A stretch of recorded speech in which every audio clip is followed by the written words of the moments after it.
Jaiak amaitzeko ordu gutxi falta dira, ekitaldi oso gutxi. Jai batzordea bere garaian ingo zuen balorazioa, udal teknikari eta herri eragiekin batea, baina hola, balorazio azkar bat egingo bazenu, zen izango zen?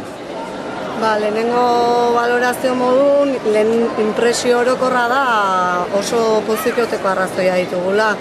Ostegunean hasi zian eta jende asko parte hartu du, egunero, talde eragileen implikazioa handia ekintza berriak izan ditugu aurteko egitarauan eta oso arrakastatsuak izan dira, esate bateako atzoko tortilla lehiaketa eta ardo dastaketa. Eta orokorrean ez da inolako inzidentzirik gertatu eta oso pozik egoteko moduan.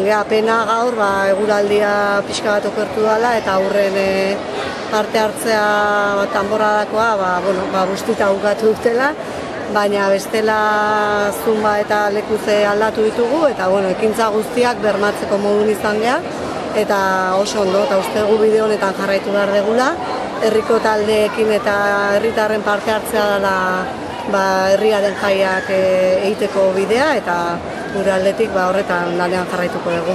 Ederki. Orain esango banizu aurreikuspenak bete diala, jaiak hasi baino lehen zenituen aurreikuspenak, ze esango zeniak? Gainditu ditugu aurreikuspenak eta lehen justu aipatu duten ekintzarekin edalontziak amaitu zian, baditugu datu batzuk asko sakondu gabe esaten digutenak, aurten beste urtetan baino parte hartze gehiago izan dela, gero Gatiburekin kanpoko jende asko hurbildu da, gazteak herrian gehatu dira eta hori guretzako oso importantea da, eta datu horiekin behintzat esan dezakegu jende gehiago ibili danaren sensazioa daukagula. Ederki, orduan pozgarria dela, ez, balorazioa? Bai. Ederki,